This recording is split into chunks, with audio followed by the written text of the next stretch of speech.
피와 땀, 눈물처럼 사람의 모든 체액은 모두 짠맛이다. 짠맛은 짜는 힘, 짜내는 기운이다. 살다 보면 어떤 식으로든 찌꺼기가 쌓이기 마련이다. 몸에 짠맛이 부족하면 짜내는 힘이 약해져 피가 탁해지고 고이고 굳어 생기는 온갖 증상이 몸과 마음으로 나타난다. 소금은 그 자체로 세포와 체액의 원료이면서 모든 생명 현상을 일으키는 매개체 역할을 한다. 사람을 살아있게 하고 흐르게 하고 움직이게 한다.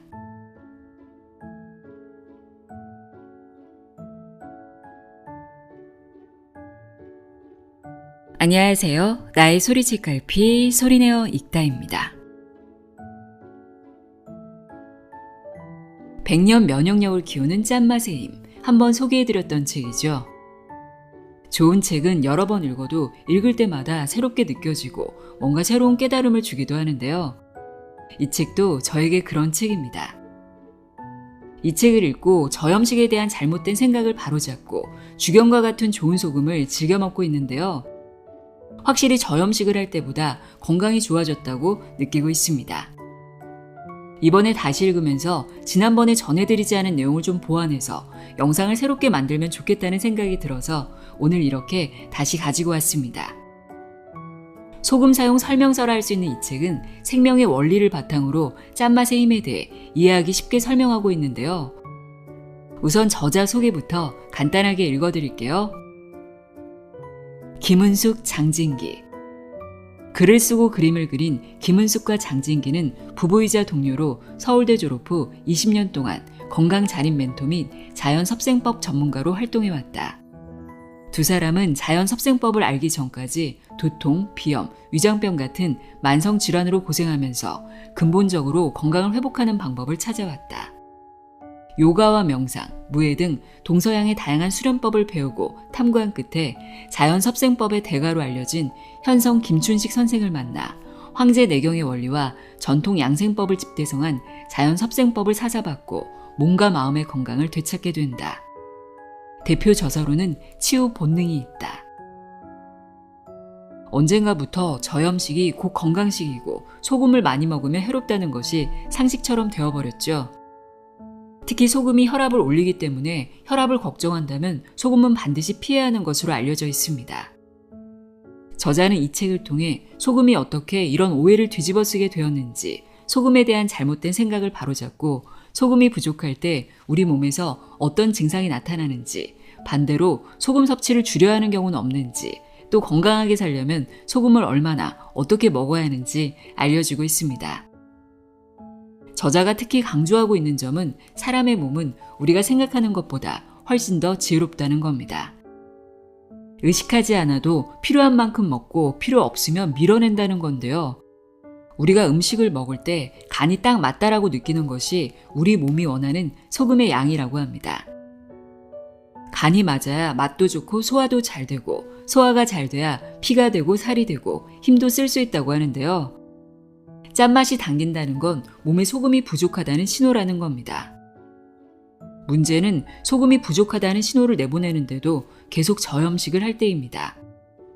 소금이 부족하면 우리 몸에서 어떤 일이 벌어지는지 지금부터 자세히 알아보도록 하겠습니다. 원인 모를 염증과 만성질환에서 탈출하는 최강의 소금 사용 설명서, 100년 면역력을 키우는 짠맛의 힘, 내용의 일부를 읽어드립니다. 귀 기울여 들어보세요.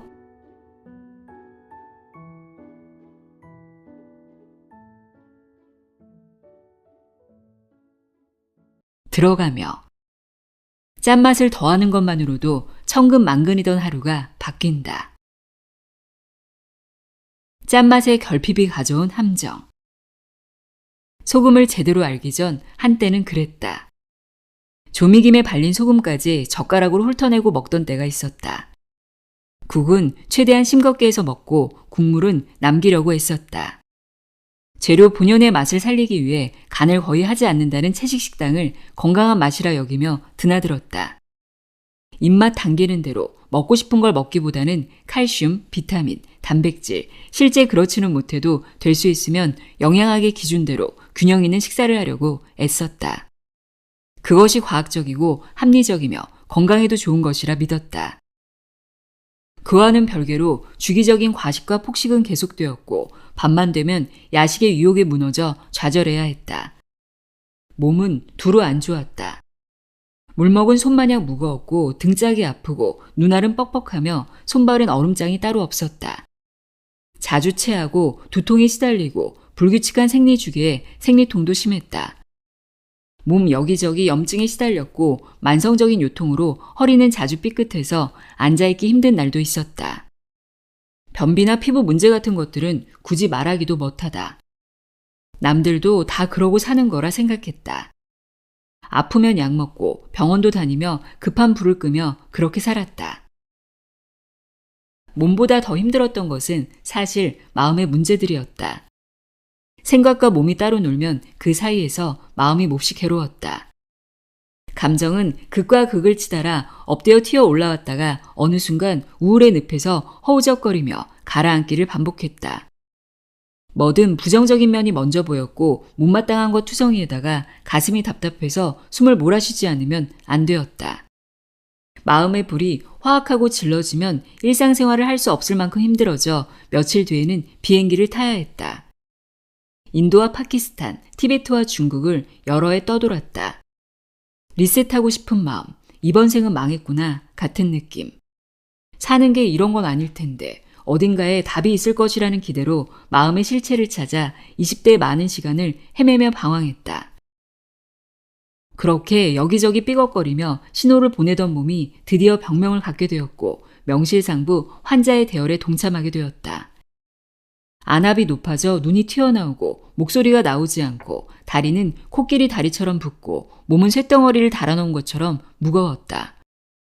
얼굴은 윤기 하나 없이 시커멓게 변하고 조금만 걸어도 숨이 차서 걸을 수도 온몸이 저려 잠을 이룰 수도 없었다. 몸은 총파업이라도 하듯 거세게 저항하기 시작했다. 그때 만나게 된 것이 자연섭생법이었고 원리를 정립하신 현성 선생님을 만나 가르침을 받고 실천하면서 삶은 크게 방향 전환을 하게 되었다. 안면도에 계셨던 선생님의 첫마디는 저기 바닷가 가서 소금물부터 퍼먹어 였다. 당시에는 무슨 소리인가 황당했지만 이후 몸에 대해 공부하면서 이해할 수 있었다. 온몸이 굳고 순환이 제대로 되지 않던 돌 같던 상태, 고이고 막혀 단단해진 몸에 피가 돌려면 따뜻한 온기와 함께 소금이 필요했다. 찌꺼기를 짜내는 힘, 굳은 것을 연하고 말랑말랑하게 풀어내고 떠있던 기운을 가라앉혀 정화시키는 짠맛이 필요했다. 염분과 수분이 부족해 전해질 균형이 깨져 혈액순환이 제대로 되지 않는 상태였다. 그럼에도 소금이 나쁘다고 멀리하며 몸이 원하는 것들과는 전혀 다른 엉뚱한 것들을 억지로 구겨넣고 있었다.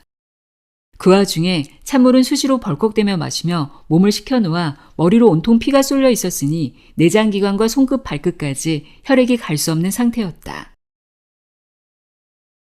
짠맛의 비밀을 발견하다. 그렇게 소금이 삶으로 들어왔다.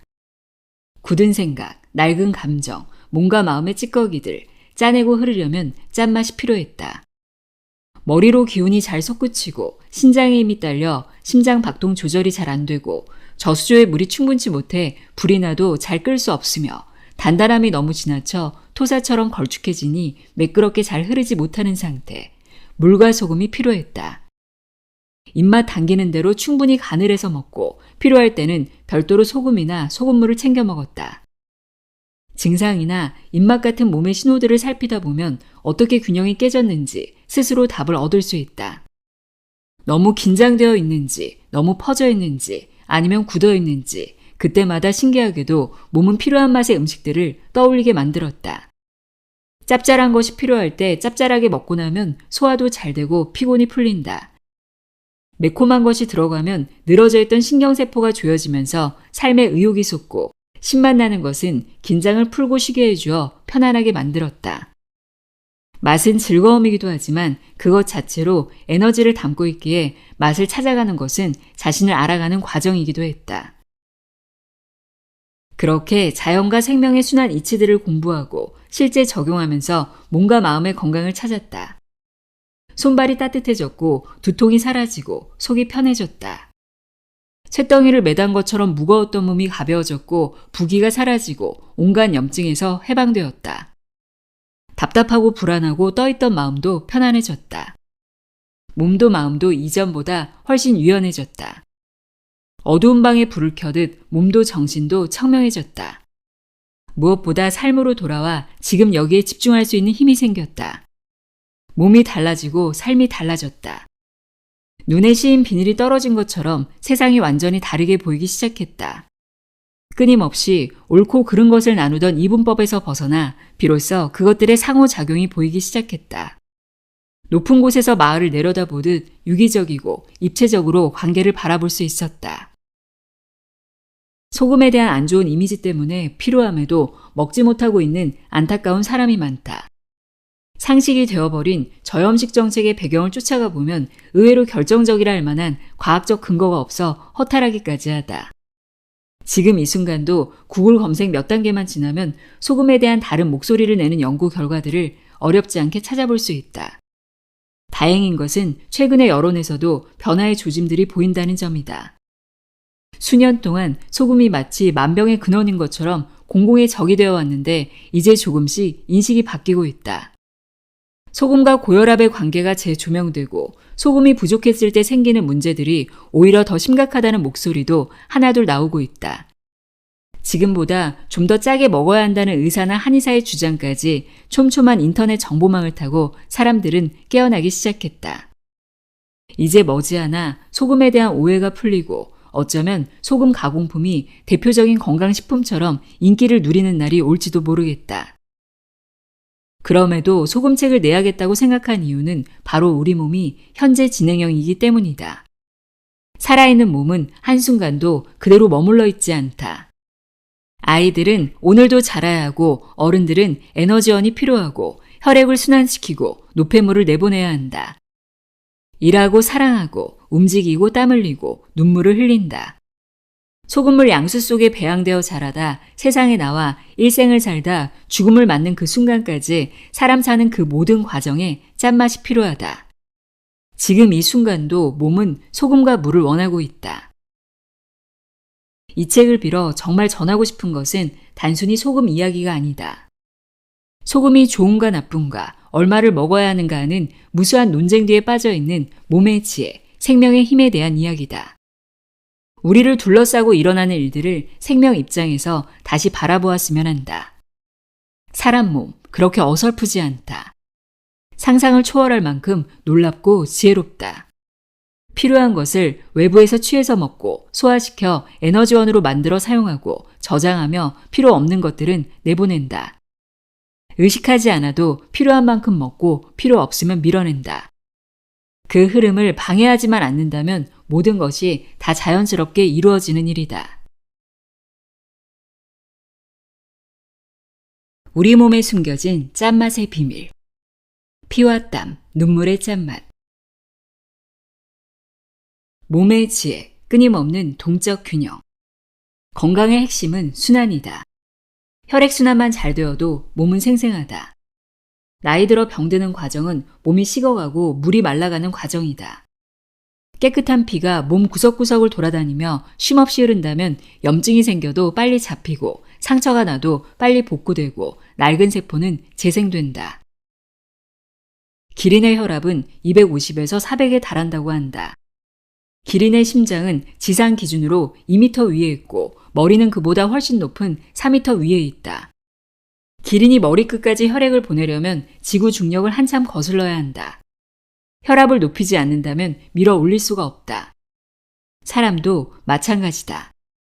각자 살아가는 데 필요한 혈압이 다를 수밖에 없다. 인체의 순환계가 제대로 기능하려면 혈액량이 충분해야 한다. 혈액이 조직에 필요한 영양소를 운반하고 대사작용에서 나온 유해한 산물을 모두 없애려면 충분한 압력이 필요하다. 이 압력이 적절하게 유지되도록 몸은 물과 소금의 밸런스를 정확하게 조정하며 균형을 잡고 있다. 시시각각 필요에 따라 최적의 혈압을 자동으로 설정해준다. 혈압이 높아진다면 그럴 만한 이유가 있는 것이다. 그러나 현실은 정상 혈압 수치에서 벗어나면 비정상, 병으로 진단이 내려진다. 혈압 수치가 높다는 것만으로 하루아침에 관리 대상자가 되어 평생 먹어야 한다는 혈압약을 먹게 된다. 과연 누구에게나 적용되는 정상 혈압이란 것이 존재할까? 혈압 수치의 평균값을 내볼 수는 있지만 정상과 비정상을 구분하는 잣대가 될 수 있을지 의문이다. 정상 수치보다 높다고 해서 혈압약을 먹고 혈압을 떨어뜨려 놓으면 몸은 반발작용으로 더 세게 혈압을 올릴 수밖에 없다. 몸의 입장에서 보면 이유가 있어서 혈압을 올리는 것인데 원인은 해결하지 않고 수치만 떨어뜨린다면 근본적인 문제는 해결되지 않는다. 시소의 한쪽 끝에 위치하고 있다면 반대쪽 끝까지 가야 균형이 맞는다. 누구나 똑같은 양의 소금을 먹는 것이 아니라 각자의 몸이 요구하는 상황에 맞춰 필요한 만큼 채워줘야 한다. 어정쩡한 중간, 기계적인 평균, 권장 섭취량 등은 살아가는 데 전혀 도움이 되지 않는다. 논문 속에 존재하고 통계 자료에는 등장할지 몰라도 현실에서 오늘을 건강하게 살아가는 실존의 우리에게는 해당되지 않는 내용이다. 살기 위해 무엇을 얼마나 먹어야 할지는 스스로 결정할 일이다. 아플 때 어떻게 해야 할지는 몸의 지혜를 따르면 된다. 하늘을 나는 새, 개와 고양이를 비롯해 그 어떤 야생동물도 자기가 무엇을 얼마나 먹어야 하는지 묻지 않는다. 필요할 때 필요한 만큼 몸이 원하는 것을 먹을 뿐이다. 이는 배워서 아는 것이 아니라 어떤 생명체든 태어나면서부터 갖고 타고난 힘이고 능력이다.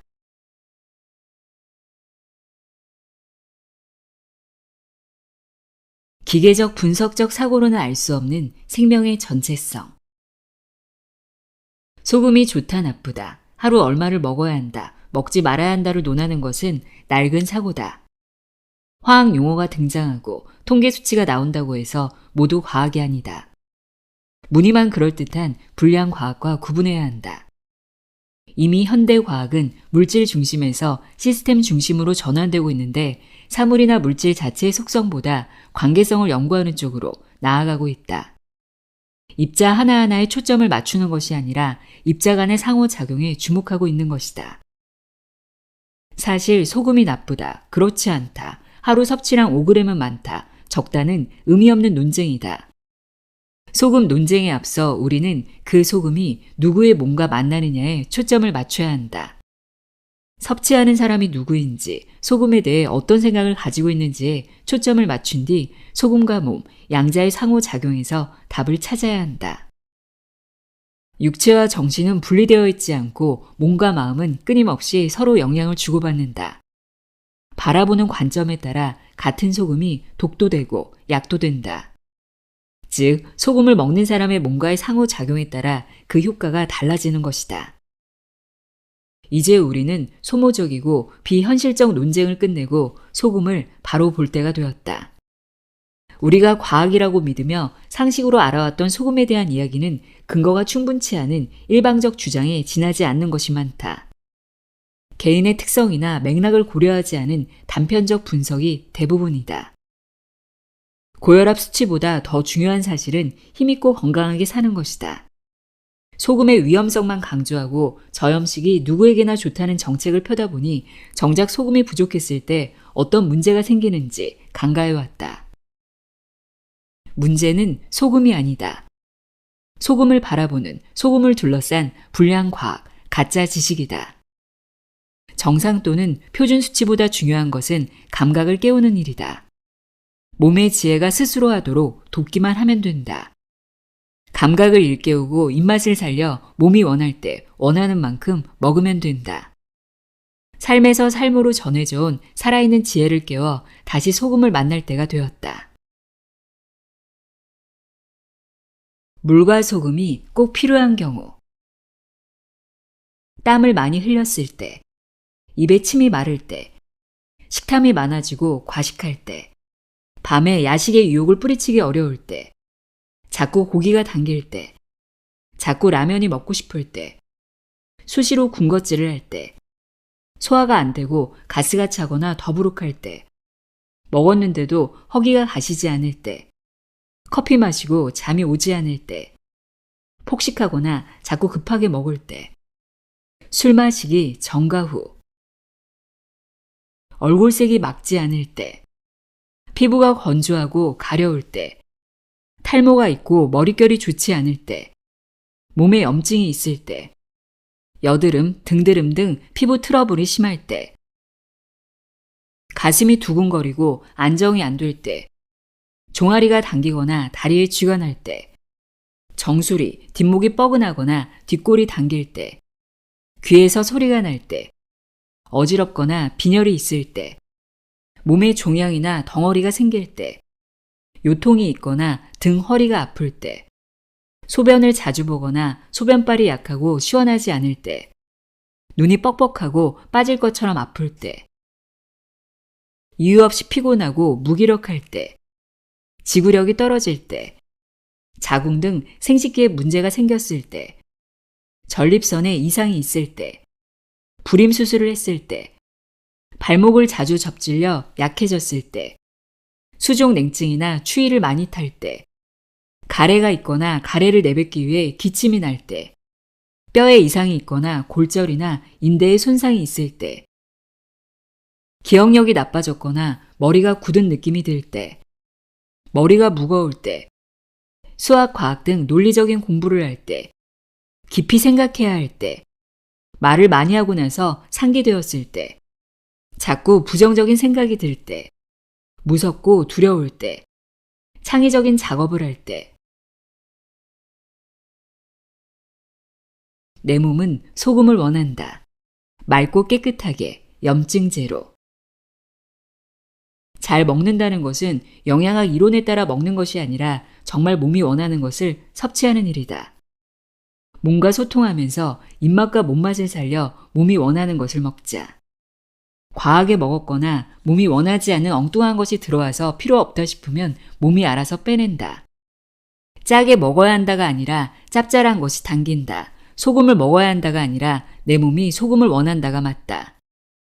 내 몸의 신호를 읽어 필요한 만큼 충분히 채워준다면, 그 조건만 만들어준다면 몸은 스스로를 살려낼 수 있다.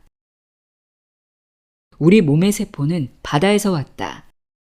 혈액이 바닷물과 비슷한 성분을 지니고 있는 것은 인체를 구성하는 세포가 바다에서 생겨났기 때문이다. 태아는 자궁 속에서 어류, 파충류, 포유류와 흡사한 단계를 거쳐 영장류로 자라난다. 지구상 모든 생명체는 바다에서 비롯되었고 소금물에서 나고 자란다. 사람도 바닷물과 같은 성분인 양수에서 자라 세상에 나온다.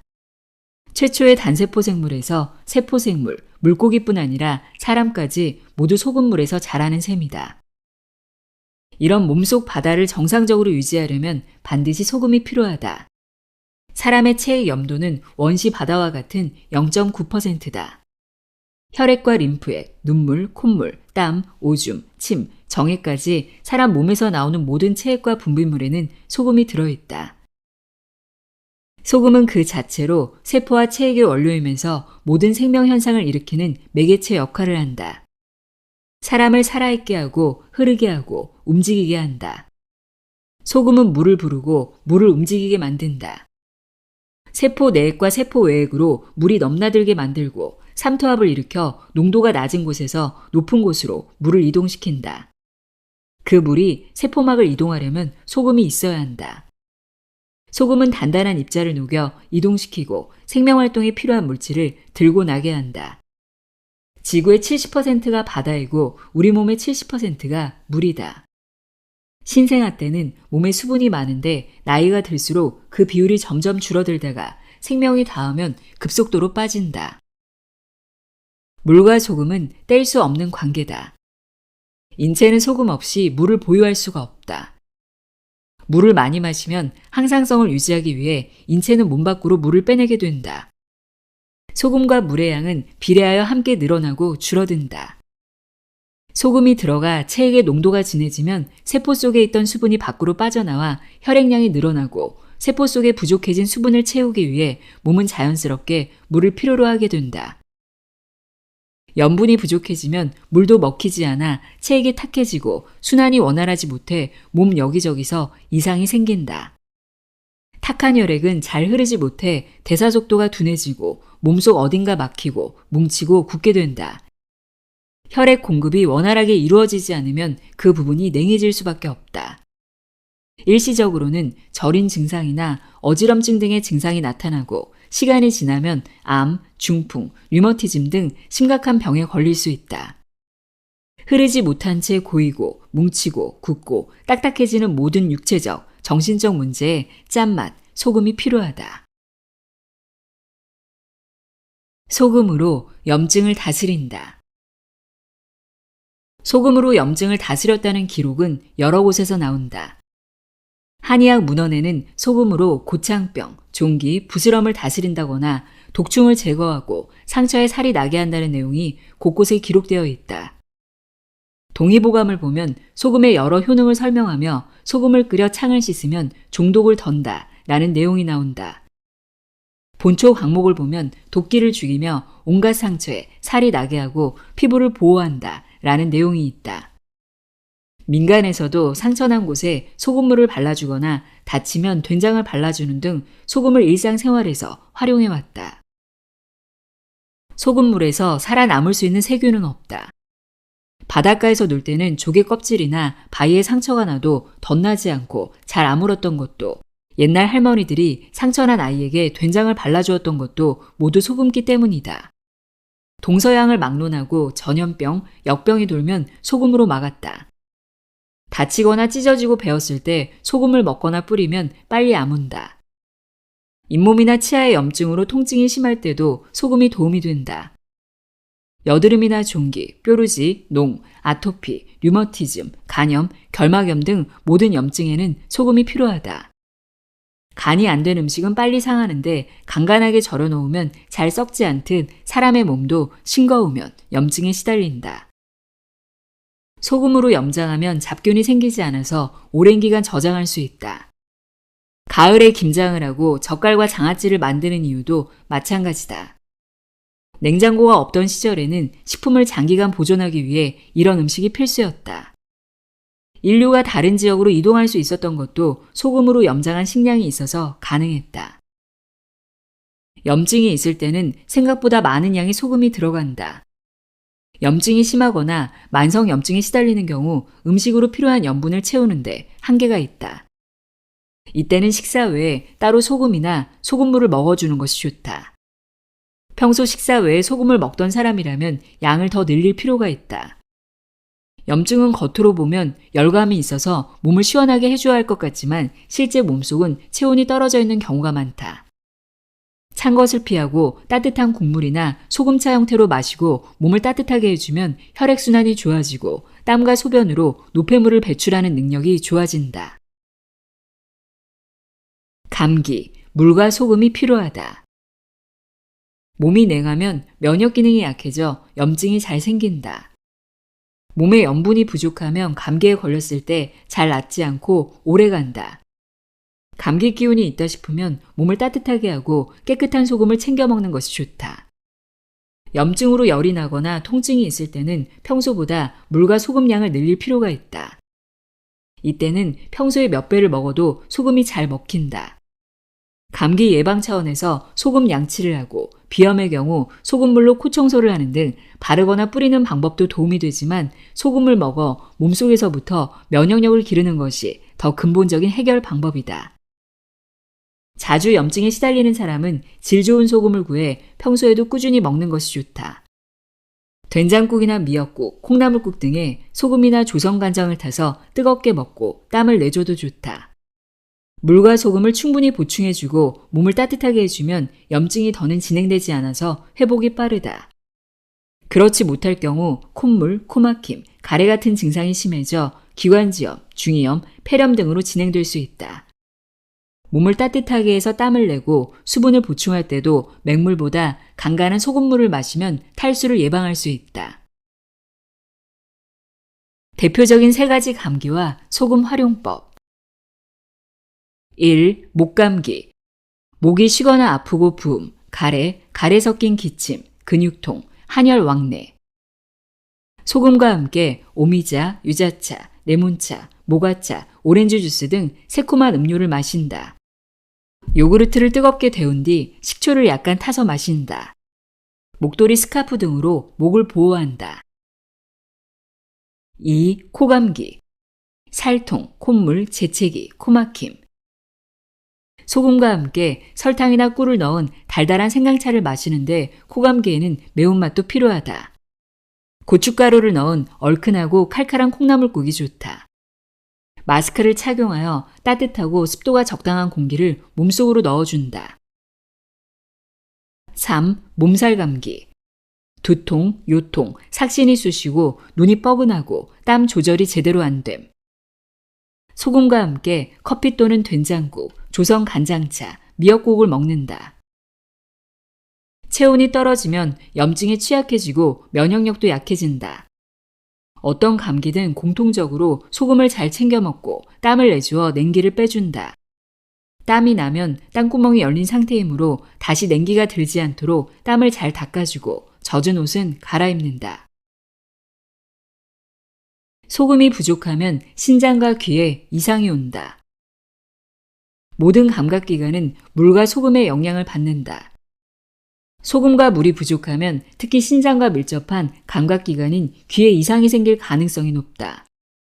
중이염, 이명, 청력 이상, 이석증, 메니에르병 등 귀와 관련된 문제는 오행에서 수기인 신장과 관련이 있다. 신장의 문제라고 해도 현대의학에서 진단받는 병의 개념과는 다르다. 신장이 지닌 힘, 신장의 생명력이 약해졌다는 것이지 조직 이상이나 손상이 있는 것은 아니다. 물과 소금의 수기를 보충해주면 귀의 뿌리격인 신장이 튼튼해지면서 관련된 증상이 사라진다. 감기에 걸렸을 때도 염분과 수분 보충을 잘해주고 따뜻하게 해주면 초기에 진화되지만 그렇지 못하면 진행되어 중이염까지 갈 수 있다. 입병 치료에는 소금이 필요하다. 구내염, 입병, 잇몸병, 구취, 베체트병 등 입병으로 입안이 자주 헐고 혓바닥이나 혀가 갈라져 고생하는 사람이 의외로 많다. 심하면 말하기도 힘들고 음식을 먹는 것도 두려울 정도다. 오행의 원리를 단순 적용하면 입은 위장이 다스리고 혀는 심장과 밀접하게 연결되어 있지만 염증이 어느 부위에 있든지 간에 모두 소금이 기본적으로 필요하다. 건강하게 살려면 소금을 얼마나, 어떻게 먹어야 할까? 내 몸에 맞는 짠맛 밸런싱. 체질과 기질상 소금이 더 필요한 사람이 있다. 음식의 간을 짭짤하게 하는 것만으로는 소금기를 채울 수 없어 소금을 따로 챙겨 먹어야 하는 사람이 있다. 비염이나 아토피 피부염, 관절염처럼 각종 염증에 시달리는 사람, 몸에 종양 같은 덩어리가 있는 사람, 체질적 기질적으로 잘 굳고 뭉치는 사람, 몸이 냉하고 열이 잘 뜨는 사람, 두뇌 활동이 많은 사람, 신진대사와 혈액순환에 문제가 많은 사람, 커피나 에너지 음료, 처방약 복용 등 카페인 성분을 많이 섭취하는 사람은 식사 외에 별도로 깨끗한 소금과 물이 필요하다.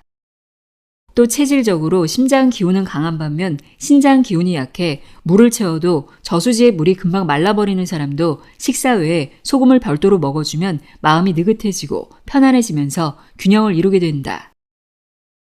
음식에 들어있는 염분으로 필요한 양을 채우려면 불가피하게 과식할 수밖에 없다. 염분과 수분 부족에 시달리는 사람은 많은 양의 음식을 소화하고 흡수하는 데 한계가 있고 그러다 보면 지나치게 물을 많이 먹게 되어 몸이 붓고 순환이 더딜 수밖에 없다. 염분을 섭취하려고 다른 것을 너무 많이 먹어서 오히려 문제가 되기도 한다. 염증이 있거나 몸이 냉한 사람은 균형이 깨진 상태이므로 다시 균형을 잡으려면 일정 기간 소금을 따로 챙겨 먹을 필요가 있다. 또한 건강에 안 좋은 사람은 음식물을 소화하고 흡수하는 힘이 약해져 있다. 미세하게 분해하여 흡수하고 대사 활동에서 생긴 찌꺼기를 몸 밖으로 내보내야 하지만 그런 능력이 떨어진다면 흡수가 잘 되는 양질의 소금이 필요하다. 음식 외에 따로 소금을 섭취하는 경우 고온에서 불순물을 뺀 육룡소금이나 질 좋은 죽염, 간수가 충분히 빠진 천일염이 좋다. 이들 소금은 흡수가 잘 되고 효과도 빠르다. 먹는 양은 개인별로 차이가 나는데 체질이나 현재의 몸 상태에 따라 다르고 식생활과 생활 습관도 고려해야 한다. 소금의 종류에 따라 다르지만 염증이 심한 경우 하루 15에서 20g 또는 그 이상이 먹히기도 한다. 생수나 증류수 등 물과 함께 먹어도 괜찮고 보리차, 감잎차, 우엉차 등 차와 함께 먹어도 좋다. 오렌지 주스나 매실즙, 요구르트 등 새콤달콤한 맛이 나는 것과 함께 먹으면 먹기에 편하고 나트륨이 지나치지 않을까 걱정하지 않아도 된다. 기호에 따라 소금차나 소금물 형태로 먹어도 좋다. 소금물에 적응하기 힘든 경우 체력이 약한 사람이나 환자의 경우 부드러운 음식에 발효가 잘 된 조선간장이나 깨끗한 육룡소금을 넣어 먹을 수도 있다. 수술 이후 체력이 떨어졌거나 후유증으로 식사하기 힘든 사람은 간장차나 된장차로 만들어 먹는 것도 괜찮다. 짜게 먹으면 살찐다? 짜게 먹으면 살찐다. 다이어트 하려면 저염식을 해야 한다는 주장이 상식처럼 여겨지고 있다. 염분이 들어가면 수분량이 늘어나고 체중이 늘어난다는 논리다. 소금을 끊으면 수분 섭취가 안 되어 일단 몸무게가 줄어든다.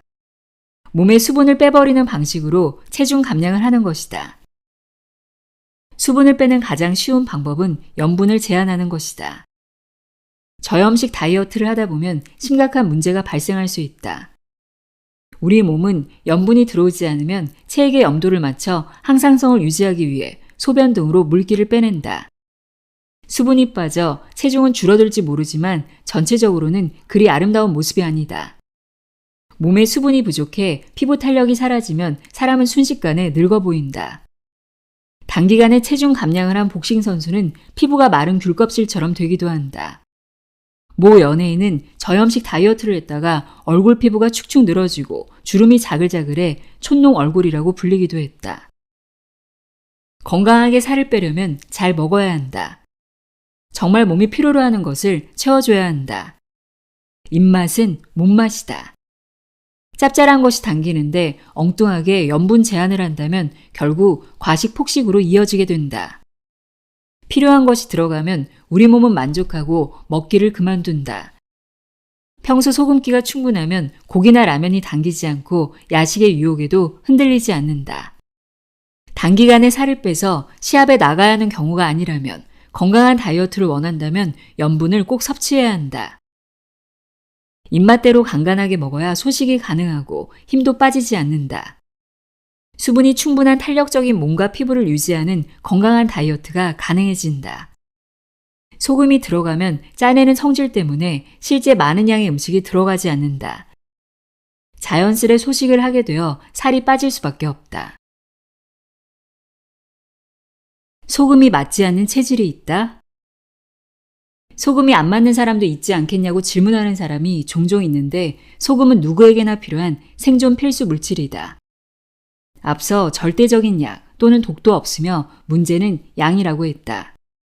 소금이 맞지 않는 체질이라기보다는 더 필요한 사람이 있고 덜 필요한 사람이 있다고 말할 수 있겠다.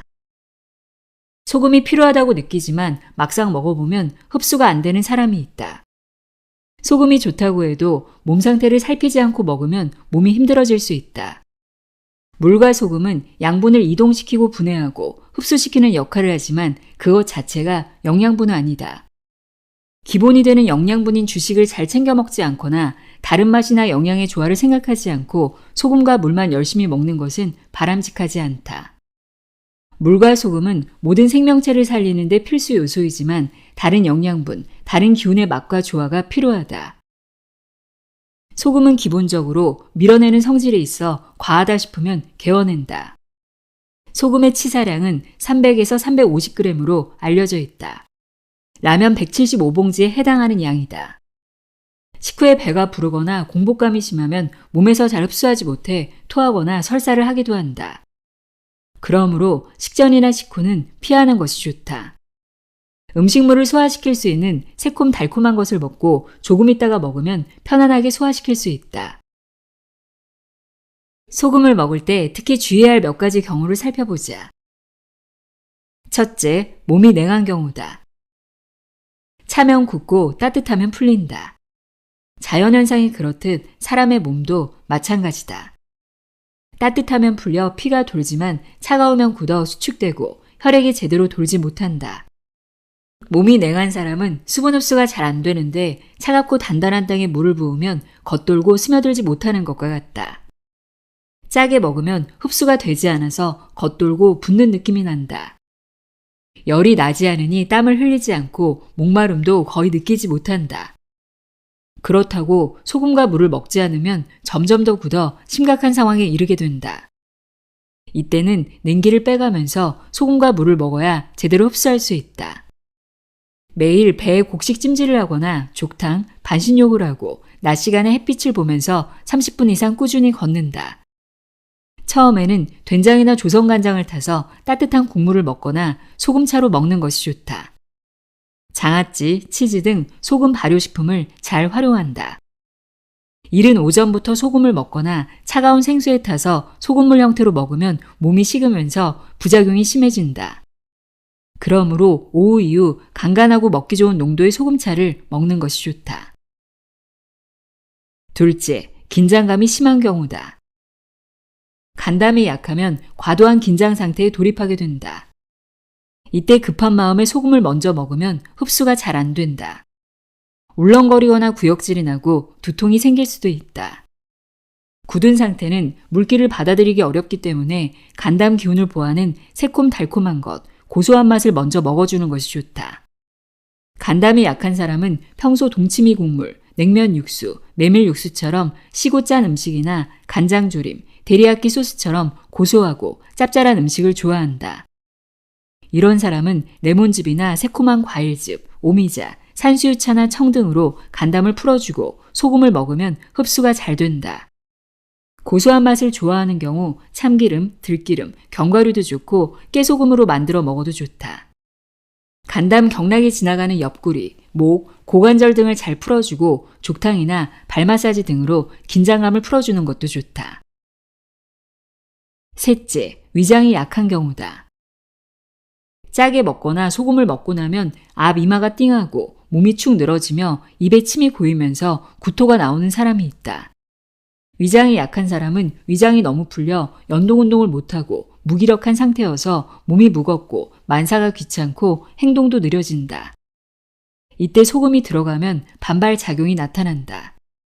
속이 싸하면서 위로 또는 아래로 쏟아낼 수 있다. 이때는 소금을 먹기 전에 단맛이 나는 꿀이나 설탕, 사탕 등으로 위장을 보호해야 한다. 약해진 위장과 위경락이 지나가는 무릎을 단단하게 해놓으면 굳은 기운을 풀기 위한 연한 소금의 기운을 잘 흡수할 수 있다. 넷째, 얼굴만 붓거나 벌게지는 증상이 나타나는 심장이 약한 경우다. 화기운인 심장이 약하면 얼굴이 붉은 편이고 새끼손가락이 저리고 어깨가 자주 아프다. 평소 얼굴 쪽으로 열이 오르다 보니 얼굴에 땀이 많다. 격렬하게 움직이지 않아도 숨이 차거나 심장이 두근거리고 두통이 생기거나 얼굴이 땡땡 부어올라 깜짝 놀라기도 한다. 이때 곡식으로는 수수가 좋고 커피나 녹차, 쑥차, 초콜릿, 고들빼기처럼 쓴맛 나는 것으로 심장을 영양하는 것이 먼저다. 어깨와 날개 축지, 상체를 강화해 화기운을 좋게 해놓으면 발산하고 확산시키는 힘이 살아나서 소금에 수렴하는 기운을 잘 흡수할 수 있다. 다섯째, 심포와 삼초가 약한 경우. 건강 염려증이 있거나 신경이 예민한 경우다. 불안하고 초조해하며 신경이 예민하고 마음이 쉽사리 안정되지 않는다.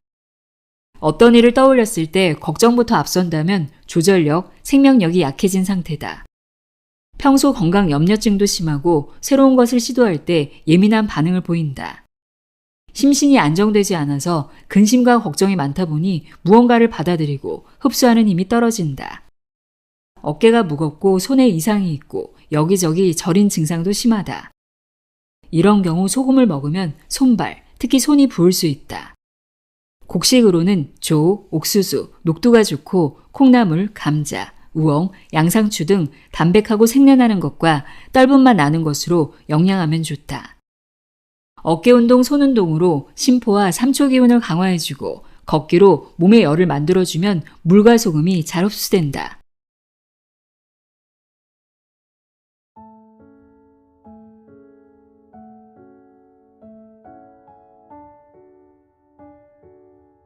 백년 면역력을 키우는 짠맛의 힘, 읽어드렸습니다.